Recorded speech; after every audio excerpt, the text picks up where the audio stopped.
ñaari weer yi bii mooy presque 8e fois bu ñu fi ñëw pour xool ndax lépp yemb na tey jii nii mën nañu wax ne am nañu possibilité de démarrer dans de bonnes conditions guléet nag ñu dem si benn région parrain bi joxe 50 millions defe naa ne loolu fii la commencé avec notre ami frère le ministre à Lonka marqué tout à l'heure ASC bu ne ASC Kaffrine bu ne jox na ko 200 000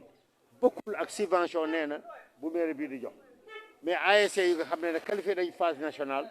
ASC bu ne aussi jox na ko 1 million pour les phases pour les seniors les cadets aussi 500 000 donc loolu defe naa ne dafay wane que moom dafa bëgg ASC région Kaffrine nekk dans de bonnes dispositions mais au delà de cela ODCAV bu ne jox na ko 1 million jox na ORCAV bi 1 million defe naa ne daal moom lu mu waroon def léegi nag appel bu ñu lancé n'est-ce pas à la population de Kaffrine nañu xam ne phase yi seen phase la ñoom ñoo war a organiser ñoo war a gadale gan yi donc maa ngi lancé un appel à tout le monde des phases nationales de paix mais au-delà du football cadet et senior comme ni ngeen ko xamee am nañu aussi culture nañ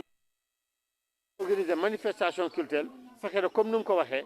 du 11 au 27 benn jëmukaay mooy am muy Kaffrine mais aussi organiser lamba organiser athlétisme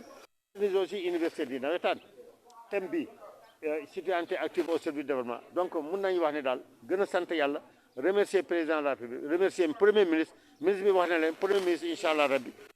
président phase yi te xam aussi li yëpp su yembee rek c'est parce que président de la République joxe na instruction commencer d'abord CRD ñu organiser woon commencer aussi par les CDD ñu organiser dans tous les départements pour que lépp jaar yoon di ñaan yàlla may ñu fekkee tal may ñu aussi képp ku nga xam ne dafa ñëw dara ñëw fii mu ñëw ak jàmm fekkee ñu ak jàmm vivre phase yi ak ñun ak jàmm mën a ñibbi ak jàmm asalaam